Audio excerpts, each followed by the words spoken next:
of fate. This is the way. Truth is, I am Iron Man. Tells me when you'll relentless. Hello, critics, non-critics, and friends. Welcome to the Film Optix podcast, where we take a glance into blockbusters, indie films, and everything in between. I'm your host, Christian, and as always, I'm joined by my good friend / my co-host, Devin, and today we're here to break down and give our insights on Marvel's first cinematic TV special, Werewolf by Night. It's the middle of spooky season. We are recording this on October 7th. As of this recording, you can go watch Werewolf by Night on Disney+. It's around 53-ish minutes or so. And are we in for a treat, Devin? Marvel has finally decided to join us for spooky season. I know. They're here. Finally, actually finally. This isn't like we're going to do like a Lego Star Wars, Halloween celebration. No, this is original, old school, 30s and 40s, monster movies type of horror. And it's the perfect gift for spooky season. And before we begin today's episode, you can listen to our podcast on podcast platforms around the internet. That includes Apple Podcasts, Spotify, Google Podcasts, and more. And if you are a new or seasoned listener to the show, follow us on Twitter and follow us on Instagram at Film Optix. That is Optix with an X, or you can email us at filmoptix@gmail.com for any movie related questions. Devin, how you been? It's Friday, man. We freaking made it. Oh yeah. Spooky Friday. The first Spooky Friday. Yeah. So, as of October 7th right now, people can go watch Werewolf by Night on Disney+. Of course, that's what we're talking about today.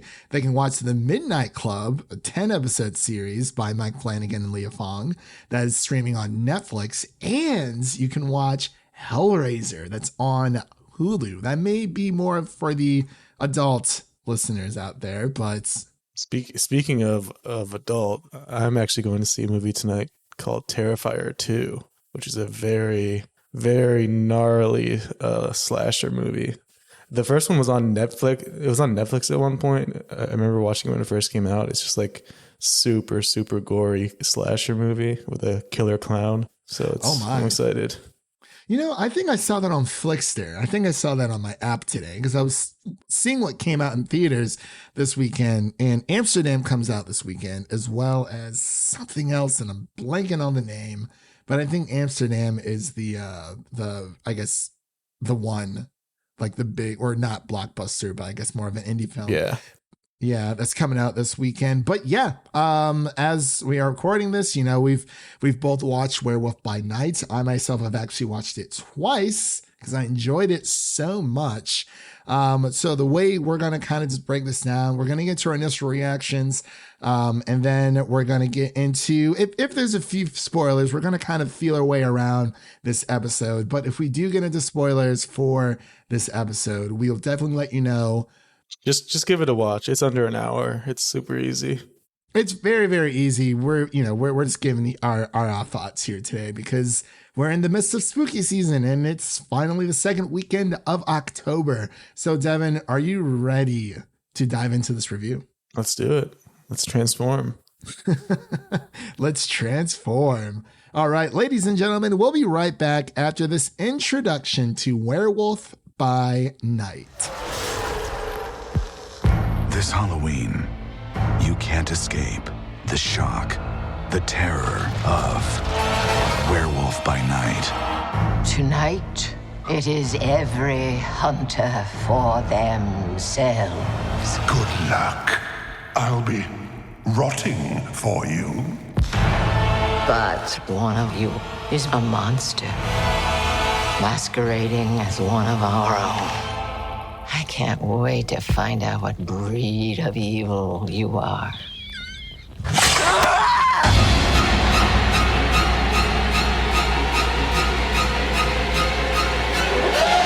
You'll want to see this, darling.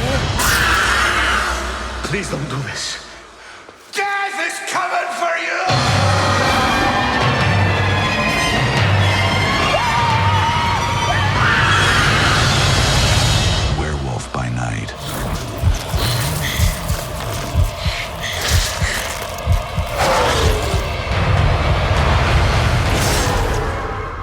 And we are back. You just heard a little snippet of Werewolf by Night, which is directed by the amazing, the powerful, the fantastic Michael Giacchino. If you don't know who he is directorial debut. Yeah, it's directorial debut. For those who don't know who Michael Giacchino is, he is a film composer and has worked on many projects. Some recent ones he has worked on would have been the Spider-Man No Way Home. The whole trilogy, actually. Oh, yeah, I'm sorry. The whole trilogy for the Tom Holland Spider-Man trilogy. He's also worked on The Batman for that soundtrack and Thor, Love and Thunder. And Doctor Strange, the first one. Oh, that's right. He's been all over the place. He's just a veteran. He really is. And like Devin said, this is his directorial debut. I was watching Chris Stuckman's review, and apparently I found a little bit of information that I guess Giacchino's always wanted to be a director. He's never, obviously he's more of a music composer, but he's always... directing has always been something he's wanted to do for a very long time. And this being a directorial debut, I think this is perfect. I think it's a very nice entry level when it comes to directorial debut, especially for Marvel. This is unlike anything else we've ever seen. It's a special presentation, as the title card says when you're first watching it. And I was like, wow, this is something very special. It was a cool new title card too they made for it. And speaking of Giacchino, I found out that he and Gael, García, Bernal, who plays the lead character, Jack Russell, great name, by the way, Jack Russell, it's just perfect. Yeah. But they worked together on Coco. Giacchino composed Coco, and Gael played, I believe it was Uncle Hector. So they have that connection from back then. Look at that, working together again. And the writers for this Marvel TV special, I guess you could say, not necessarily a movie, but I guess it is a TV special, include Peter Cameron and Heather Quinn. And the story is as follows. It follows a superhero or a lycanthrope. Yes, it follows a lycanthrope superhero who fights evil using the abilities given to him by a curse brought on by his bloodline. And of course, this stars Gael, García, Bernal. It's interesting that they call him a superhero in the description. Yeah, that's what it says on IMDb. I mean, I guess you could say in a way he kind of saved the day or fled the scene. I don't know. Whatever tickles your fancy. But it also includes Harriet Sansom Harris as well. So very Laura Donnelly, I've seen her in Tolkien, and she plays the main or one of the main characters in this special, Elsa. Every time I think of Elsa, I just think of Frozen. But she was also in The Nevers. I'm not sure if you saw that TV show. It was on HBO Max. I think the first season's still there. I think it was directed by Joss Whedon. Pre-problematic. I don't really know what was going on there, but that's where I remember her from. So, like we said, we're going to get to our initial reactions first. So I'm going to pass it over to Devin so he can give his initial reactions for Werewolf by Night. Yeah, for me, there really isn't much not to love here for this one.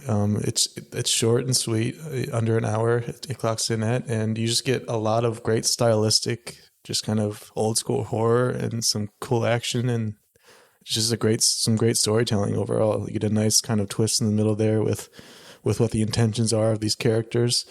I think Elsa Bloodstone was great, a great character to introduce. She's kind of just like a monster hunter based on her dad, Ulysses Bloodstone. Kind of gets passed on to her, and she has to decide what she wants to do with the Bloodstone that she wins.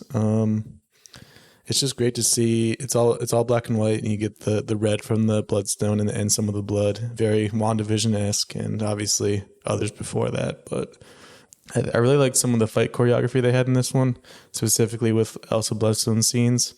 There's just some really cool shots in there where she's just kind of being real agile and smooth, and just kind of outworking all these other monster hunters in the scene. And just there's some pretty good deaths in this one, especially for Marvel. Like stepped up and they gave us some cool deaths and some cool shots here, especially towards the end when there's some blades that go through people, and it's very, very interesting to see.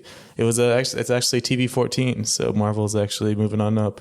I think Giacchino was expecting it to get M, but I believe because it was in black and white and the blood is more covered up, that's how they were able to get it to TV-14. But yeah, overall, it was just a very cool and stylized story. I would have to agree with you there. And I was actually wondering about that when you just mentioned when it comes to it being TV-14, because there is a lot of blood in this TV special. And I was wondering, I'm like, I was thinking, I bet they were able to get away with it because it's black and white, like you said, and because it is hard to see. Because there are some pretty gruesome deaths in this TV special. I actually tweeted about this on our main account over at Film Optix. That is Optix with an X. You can follow us over there on Twitter. I said that Werewolf by Night is this year's definitive horror extravaganza, which I definitely still hold true. This is a TV special, confident homage to the classic horror films, which would be like the Universal horror films like Wolfman, etc. And I honestly enjoyed every single minute of it. Like, I really hope that the MCU starts to do more experimental projects like this in the future, because I think Michael Giacchino did an excellent job for it being his directorial debut. Yeah, even exploring the monster side of Marvel, like there's so much they can do, and there's even a handful of characters that can continue on from this one that hopefully get some more shine in the future. Yeah, I mean, and the entire premise, I mean, it's a very simple premise. You know, you have Ulysses Bloodstone has passed away, and they're trying to figure out who to pass down the Bloodstone to. So you have these other characters that are gathered together by the calling of his wife, or his second wife, Ulysses, or as far as we know, Ulysses Bloodstone is in the comics. He's been around for thousands of years. So and the Bloodstone itself, like, I guess it kind of gives you powers and is used to fight off monsters, and it's kind of their weakness. Yeah, and blesses you with long life as well. Well, I really like, it's just flows so well together. They come together, they're trying to figure out who to give this Bloodstone to. And then, of course, Elsa Bloodstone, being away from the family for so long, she comes back and, she wants a piece of that action. Like, why would you not? Like, yeah, I want a shot at the Bloodstone. Her and her stepmother don't always see eye to eye, but you see the friction there for sure. I will say, as much as I did love it, there's two things I had issues with. Number one would probably be, I wish we would have gotten a little bit more time with the other monster hunters, because I feel like they were kind of just there as obstacles. We didn't really see who they were as people. We get one of the Scottish-esque. Yeah, he was probably the one we got the most time with, because he had a conversation with Jack at one point. And Jack comes off as such a sweet and caring just person overall. With him and Ted, of course. Yeah, I guess we can dive into spoilers there with we get the reveal of Man-Thing, which is very cool. Yeah, so let's actually get into spoilers. As I mentioned before, we weren't entirely sure if we were going to do spoilers for this. I guess this will be like the only spoiler thing. He might be the star of the show, so I feel like we got to bring it up. Yeah, I think so. So, ladies and gentlemen,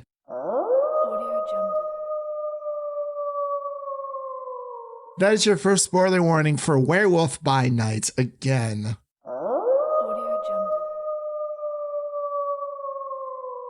That is your second spoiler warning for Werewolf by Night. So if you haven't seen it, definitely go watch it. By the time this is out, we're going to be dropping this on probably like earlier on in the week, like probably like the week of like October like 10th. So you have a few days. We're just kind of doing our pre-recording to get this stuff out for you guys, so you guys can get excited and start, just get in the mood for spooky season. It's Oktoberfest is happening here and where I live as well this weekend, so I'm very excited for that. But yeah, so let's talk about Ted, or AKA Man-Thing. I thought he was a delight, honestly, between him and Jack Russell. Yeah, he shows up. It's a nice twist, because he shows up, he grabs Jack Russell, and you think, he's in trouble. But then he's like, we're good friends. We're just reconnecting again, because it turns out that Jack Russell is not actually here for the monster run. He's here to save the monster, because he himself is a monster. It's just a nice little twist in the middle there. And that's the thing I've liked. You have Elsa coming in. Obviously she's trying to take what is technically rightfully hers by birthright, but everything happening between her and her stepmother. We don't really see what happened in between the years. This is kind of like the aftermath after everything. But we start to see, the relationship between Jack and Elsa form. And then, of course, Ted kind of comes into the mix. And then also with the stepmother played by Harriet Samson Harris. I think she did a fantastic job as well. There are a few characters that outshine the others, but when it comes to, like you said, with these characters, especially with Ted, we see the relationship between Ted and Jack Russell. And then Jack Russell and Elsa start to gain a little bit more of, not necessarily like a friendship. Well, I would say more of like a friendship or familiarity with each other, like acquaintanceship. Yeah, acquaintanceship for sure. They have a nice little conversation when they're locked in the crypt together. And, they've gained a mutual respect for each other. And then after, when they're able to free Ted, because Ted had the bloodstone attached to him, and that was kind of like the game they were playing like in the maze with the other monster hunters and whatnot. And I thought it was a pretty nice little dynamic. But the second half, after Ted has been freed, is where things really get interesting, because they find out that Jack Russell is also a monster, even though Jack Russell doesn't refer to himself as a monster. He doesn't think that he is. Like, he understands. He calls himself human, at least, and he's like, maybe not human that you're thinking of, but. Yeah, and then I love it how he kind of like. Yeah, he scratches his neck like a dog. Well, and also, I know we're jumping around here, but when it came to that, they're locked in the cage, and Jack's like, hey, there's like 5 days until the next full moon. He's like, I usually lock myself up during, those events, and then I'm all good to go. But I guess the power of the bloodstone, after, they free Ted, and then Elsa's grandmother kind of catches wind of what's going on, because that was Jack's plan all along, was to free Ted. And then, you have Elsa and Jack locked in this cage together. And it looks like the plan is, Jack turns into a werewolf, but they kind of speed up that process with the bloodstone, which I thought was pretty cool. Yeah. And then I guess kind of one complaint that I would have overall is I wish we would have seen more of the transformation. That's kind of like a famous thing when it comes to werewolf movies, where you kind of see like the gnarliness of a human turning into a wolf. I do really like the overall end product of what we got for Werewolf by Night, because it was all practically done. You can tell it was like not CGI. You can tell it was made by hand, and I thought it looked great. I'm interested to see what it looks like in color. I feel like it'll look even cooler. That would be cool. See, I like the werewolf transformation, especially the way that it was shot, because even before we get to that point, a very important part that happens before Jack turns is that he needs to familiarize himself with Elsa's scent. And he's like, hey, don't break eye contact with me. I need to get your scent. I actually didn't know that was a rule for wolves or dogs. I don't know if that's ever been brought up, but that is such a small detail about what I love about this TV special. It's because, we just think, werewolves, Professor Lupin from Harry Potter, and, Man Wolf, and, Teen Wolf, whatever, yada, yada, yada, Twilight. But what Twilight did, they did the whole like imprinting thing, which I thought was pretty cool, but it makes sense for some reason. I really like that nice little touch where he's like, hey, even though I am human, Jack is saying, even though I am human, there is this other side to me. And I mean, it kind of makes sense that his senses would be heightened, even if he is not in his werewolf form. So it's kind of like, hey, I need to, grab your scent so I don't hurt you later on. And it's like, it's kind of like an imprinting thing, which I thought was kind of cool. So I just wanted to throw that out there. I thought that was pretty sweet. And then carnage starts to ensue. We get all the blood, or the quote unquote blood, all the bloody kills as well throughout this entire special. I loved how they would have like like a arm or a hand, or like somebody gets slashed or something gets cut off, and then they get thrown around and you see blood like flying out of them. Like I thought that and was really on the cool. screen. And on the screen. It's for Harriet's. I thought Harriet's arm was gone. Cause she like, she shows like she got attacked, and then it just seemed like it was kind of okay. Like I guess he was just kind of distracting them. I guess so, but I did not expect that. He was like, mess around and find out. You stick that hand in that cage. And then man thing, like he's kind of like Groot if he was uglier and had insane acid death powers.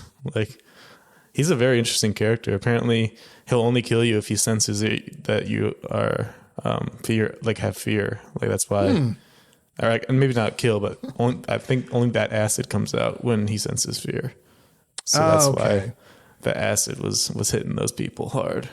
That's pretty funny. I kind of, it really was though. But he also kind of reminded me of a dog, when Elsa and Jack are trying to create a plan for Elsa to get the Bloodstone, and then they're trying to free Ted at the same time. And he's like, hey, Jack's like, when you see Ted, just treat him like an old friend. Yep. Because it shows how, what their bond is like. And then I love it how Elsa's like, Ted? And then he's like, he's like, what? She knows my name? What's up? I thought that was pretty funny. But it's that familiarity there where even though, you have monsters within this universe, they're not all what we paint to be in our heads. Because obviously you have the monster hunters that are trying to establish some type of peace within the world. They have every single monster hunter there going from like 26 kills all the way up to like 100 kills, depending on how many seasons they've been doing this for. And it really just like, I wish I would have seen this in a theater because it just gave me like that old school horror picture vibe. It wasn't like hokey or tacky or anything, but it looks like good fun. I wish we would have gotten more of it. That's like another negative as well. That's always good when the main complaint is that you wish it was longer. Like that's always a good sign for a movie. I also really like that they made you think it was like in the 30s or 40s. They set everything up, but it is modern day. But they were just kind of all accustomed to using the old school bloodstone weapons instead of guns and stuff. And especially, like you said, towards the end, as Jack does, he does encounter Elsa again when he is in his wolf form, but he does not attack her, which he was hoping, because he said it only worked one other time. So they must have some kind of important connection there. And then, he kind of just escapes, runs away after the bloodbath has ended. And then things start kind of coming into color. Elsa has the bloodstone. She got that bright red jacket. Yeah, I think she has that in the comics as well. I believe so. She's a great character. I'm looking forward to her coming up in possibly Blade or even like the Agatha show we have coming. But there's options. I was gonna say, like, how do you feel about this being separate from the MCU, or do you think this is somehow connected? Also, do you think this is technically phase 4 or not? I don't know about that one, but I do think it will be connected because these are some pretty major characters that they brought in, especially if they wanted to like a Midnight Suns down the line. Like you get Moon Knight, Blade, Werewolf by Night, maybe Elsa, Bloodstone, just kind of teaming up together. It'd be a great team. I think so. And I was trying to figure out, because I was talking to a few people on Twitter Spaces, and they were asking, was this phase 4? And my first response was like, of course this is phase 4. That they said that phase 4 is supposed to end with Black Panther, Wakanda Forever. But then I got thinking, like, well, it's technically not that connected. I mean, it could be connected through, like you said, either Midnight Suns or even Moon Knight or Blade in some way, shape, or form. Because even the very beginning, the monologue where they're talking about, there's the heroes are in the light, but what about the darkness? And it kind of goes into all that creepy stuff. But it's they keep bringing up vampires. Like it's so cool. I can't wait for him to show up. Yeah, they brought up vampires in She-Hulk, now in this. And they actually brought up vampires previously. I believe it was in Thor Ragnarok. they brought up vampires as well. So I feel like they're, you know, we all know that Blade's kind of in like development struggle right now. They're trying to figure out what's going on. They have a writer, correct? It's being rewritten, but I think they're trying to find a new director now. Okay, yeah, and people are saying that they're worried about Blade, and I was like, I'm not really worried because Wakanda Forever went through like some development crap itself. Like they had to rewrite that script like a few times, and we didn't even know if it was going to come out this year. And then Marvel assured us that it's still coming out this year. So that is, I'm not really worried about Blade right now. You know, I think Mahershala Ali is going to kill it. Whoever they get to direct this movie, I'm sure it's going to be someone who's going to hit it home for sure. But as we kind of close out here, I guess we'll just get into our final thoughts and our ratings. So Devin, what are your final thoughts, or do you have any final thoughts about Werewolf by Night, and what would you give it out of 100? Yeah, great entry. Give us more monsters. Keep up the spooky vibes, and keep pushing those ratings. TVMA is coming. MA and rated R as far as Deadpool goes. Like, it's on the horizon. I know that's one thing everyone freaks out about because they think Marvel and Disney wouldn't allow that, but as you can see, we're getting there. It's exciting stuff. I'd give this like an 88 overall. Just thoroughly entertaining. No real problems with it. Only real complaint is that we wish it was longer. Yeah. For me, for my rating, I would probably just give it like a solid 90. My only two complaints, number one, obviously, like you just said, we wish it was longer. The other thing is that I wish we would have gotten a little bit more backstory or a little bit more time with the other monster hunters. Because, I mean, they were there for sure. You know, they just served more as obstacles. But I would have loved to learn who these characters really are. I know they said their names at some point, but I'm blanking on every single one. I guess they were just kind of thinking they get killed off anyways. So that's true. That's very true. But yeah, 90 out of 100 for me. Like, I really enjoyed this. Like, I kind of want to watch it again, but maybe towards the end of Halloween cooldown mode after I go through a few other, movies and TV shows throughout the month. And also, I want to touch on what you were saying about the TVMA. I think, since this is doing so well as of this recording, this could be a really great gateway for Disney for creating more TVMA content. Because, I mean, when it comes to Daredevil Born Again, I strongly feel like that has to be TVMA. And they kind of understood the same with Deadpool 3. When it comes to, especially with Logan, Hugh Jackman coming back.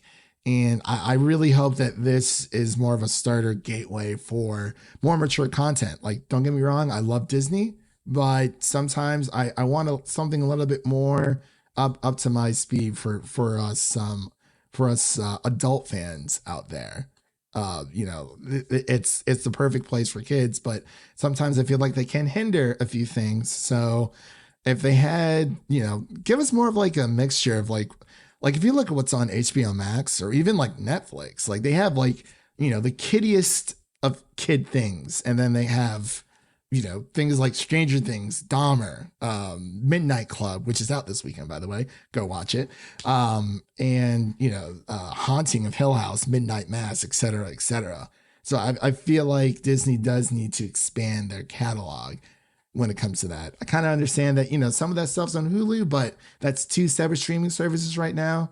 We need that to come into like one streaming service. But with all that said, that pretty much concludes our review of Werewolf by Night. Again, this is streaming now on Disney Plus. It's only around 53 minutes altogether. So definitely go watch it, because if you're like an old school horror fan, you'll love it. You kids, I don't know if kids would probably want to see this, but definitely go watch it if you're looking for something to watch this weekend as of this recording. But if you've liked what you heard on today's episode, please subscribe to our podcast on your favorite podcast platform of choice, and make sure to share an episode of our podcast with a friend. Whether it be your mother, your brother, your lover, whoever it may be, make sure to share an episode of the Film Optix podcast with a movie lover in need. And really quick, what is coming out on the podcast, actually what's out as of this recording, we have our spoiler-free review of The Midnight Club, including spoiler-free reviews of House of the Dragon episodes 1 through 8. We're almost done. We're at the home stretch for that series. I'm very, very sad. And then, of course, our She-Hulk episode 1 through 8 is out on our podcast right now for people to go listen to. And what is coming up on deck within the coming weeks outside of She-Hulk and our House of the Dragon coverage, we're going to be covering Halloween Ends, closing out that trilogy, and as well as the Black Adam that comes out within the next few weeks. I'm very excited for that. So those are just a few things that are coming out on the podcast to look forward to. So with all that said, we hope you guys have a great day, and we'll see you guys next time.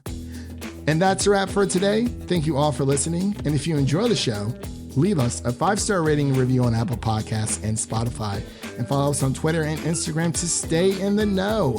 That was Devin. My name is Christian, and we'll see you guys at the next full moon.